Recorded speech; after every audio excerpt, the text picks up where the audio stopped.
할렐루야, 좋은 아침입니다. 오늘은 마태복음 6장 5절로부터 8절까지의 말씀을 통해서 예수님께서 알려주시는 진짜 하나님의 마음이라는 제목으로 함께 은혜의 말씀 나누기를 원합니다. 먼저 오늘 말씀을 살펴보기 전 우리가 잊지 말아야 하는 것은 해당 본문이 다름 아닌 산상수훈의 한 부분이라는 사실입니다.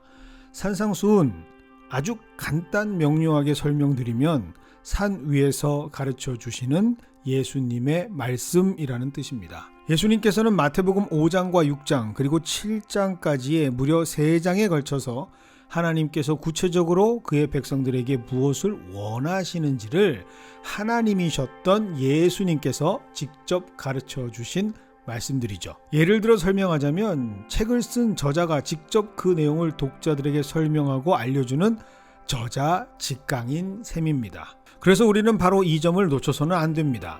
왜 예수님께서는 이들을 직접 가르치셔야만 했을까라는 사실. 그것은 바로 오늘 본문인 6장 8절에 기록된 것처럼 당시 상황이 본받을 만한 그 어떤 이도 없는 상황이었기 때문입니다. 지금 예수님께서 사역을 시작하신 당시의 이스라엘은 하나님을 전혀 알지 못하는 시대가 아닙니다. 창조하신 아담으로부터 아브라함까지 약 2000년, 그리고 아브라함부터 예수님께서 오신 당시까지 또 다시 2000년, 그러니 약 4000년 동안 이미 하나님께서는 수많은 믿음의 사람들을 통해 하나님의 뜻을 선포하셨고 아주 구체적으로 말씀까지도 기록하게 하시면서 하나님 그 자신과 하나님의 뜻을 너무나도 상세하게 이미 알려주셨습니다. 그런데 문제는 이 알려주신 하나님의 뜻을 하나님의 말씀을 맡은 자들이 100% 온전하게 전달하고 가르치지 않고 있었다라는 사실 때문이죠. 하나님의 의도와는 전혀 상관없이 하나님의 뜻이 와전되고 굴절되는 것은 물론 변형되고 심지어 전혀 상관이 없는 다른 목적과 내용으로 하나님의 백성들에게 잘못 가르쳐지고 전달되고 있었습니다. 그렇기 때문에 예수님께서는 직접 오실 수밖에 없었고 그 어떤 인위적인 가감 없이 그 본연의 참뜻을 알려주셔야만 했던 것이죠. 그 말씀이 바로 오늘 본문의 말씀입니다. 얼마나 충격적이었는지 이 모든 예수님의 가르침이 선포되었을 때 사람들은 현장 반응을 통해 이렇게 그 당시를 기록하고 있습니다. 마태복음 7장 28절과 29절입니다.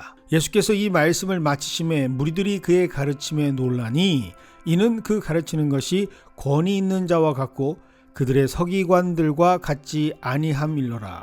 즉 예수께서 지금 선포하시는 산상수훈의 모든 말씀들은 당시 하나님께서 뜻하셨던 진정한 하나님의 뜻이 제대로 선포되거나 교육되지 못하는, 아니 오히려 이단화되어 가고 있는 말씀의 폐허 자리에 새롭게 시작되는 리커버리 그리고 교정 리크레메이션을 목적하고 있는 말씀이라는 사실을 절대로 우리는 잊어서는 안 됩니다. 그 중에서 예수님께서 다시 가르쳐져야 할 주제로 오늘 본문을 통해 기도에 대해 말씀하시고 있습니다. 5절입니다. 너희는 기도할 때에 외식하는 자와 같이 하지 말라. 첫 번째 가장 먼저 예수님께서는 외식하는 자와 같은 기도는 하나님께서 원하시는 기도가 아니다라고 단호하게 정의하십니다. 그렇다면 도대체 외식하는 자와 같은 기도는 어떤 기도일까? 외식을 한자로 풀어보면 외는 바깥 외, 식은 꾸밀 식자를 사용합니다. 즉 겉으로 과장되어 꾸며진 기도를 뜻하는 것이죠. 그리고 본문은 그 외식의 기도의 핵심적 목적이 무엇인지도 말씀하십니다. 본문 6장 5절의 하반절입니다.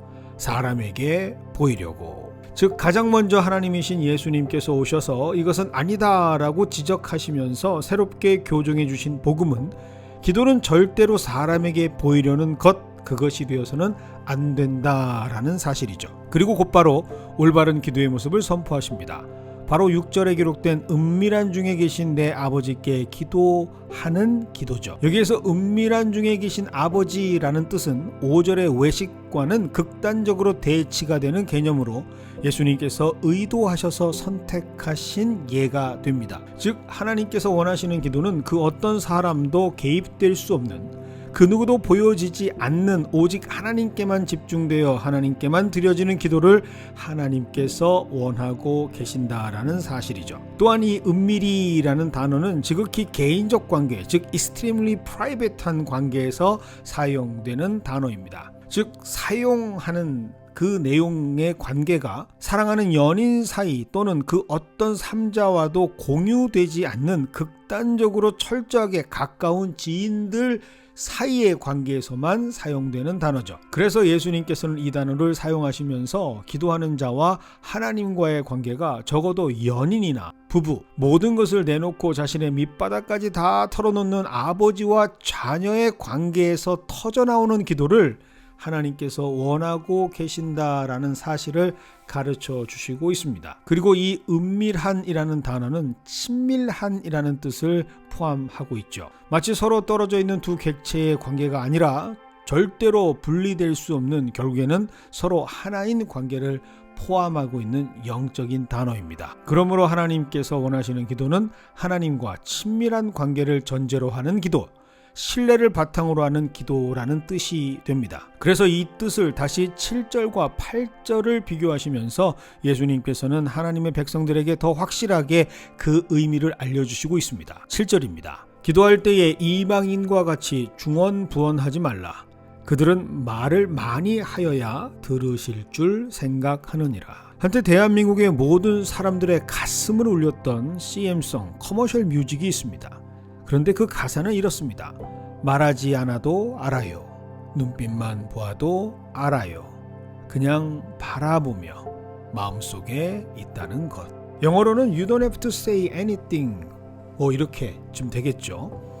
굳이 설명하지 않아도 이미 알 수 있다라는 뜻입니다. 은밀한 관계, 친밀한 하나님과의 관계를 가지고 있는 기도자들은 이방인들이 아닌 하나님께서 아버지가 되시는 관계이기 때문에 굳이 이런저런 설명을 할 필요가 없다라는 뜻입니다. 그리고 8절을 통해 예수님께서는 확실하게 이 기도에 대한 종지부를 찍으시죠. 8절입니다. 그러므로 그들을 본받지 말라. 구하기 전에 너희에게 있어야 할 것을 하나님 너희 아버지께서 아시느니라. 그렇다면 오늘 말씀을 통해 하나님께서 원하시는 기도는 어떤 기도인지 우리는 정확하게 알 수 있게 됩니다. 예수님께서 직접 가르쳐 주시는 하나님께서 진정으로 원하셨던 기도는 사람이 아닌 하나님께 집중되는 기도, 하나님과 친밀한 관계가 맺어져 말하지 않아도 이미 구할 것을 알고 있는, 너무나도 은밀하고 친밀한 사랑의 관계를 갖고 있는 자들의 기도라는 사실이죠. 그러니 오늘 우리는 이 말씀을 통해 다시 한번 깨닫게 됩니다. 하나님께서 바라고 원하고 소망하시는 우리를 향하신 진정한 하나님의 마음은 바로 우리 모두가 이런 기도를 할 수 있는 하나님의 자녀들이 되는 것이죠. 이를 위해 하나님께서는 늘 여전히 그리고 지금도 기다리고 계십니다. 집을 나간 탕자를 한시도 잊지 못하는 아버지처럼 망부석이 되어 여전히 친밀한 아들의 외침이, 은밀한 딸의 기도가 들려지기를 소망하고 있는 아버지처럼 말입니다. 이 말씀을 그래서 오늘 우리에게 주신 이유는 바로 오늘 우리의 하루의 시작이 이 하나님의 마음을 깨닫기 원하시기 때문이죠. 특별히 오늘 우리에게 허락된 하루의 시간 중에 하나님과 나만이 은밀히 그리고 친밀히 대화할 수 있는 기도를 기다리고 있는 그 하나님의 마음을 우리가 알기 원하셔서 우리에게 선포하시는 것은 아닐까라는 생각을 해봅니다. 오늘 이 귀한 말씀에 반응하시는 우리 모두가 되기를 원합니다. 그것이 바로 하나님을 기쁘시게 하는 지혜이기 때문입니다.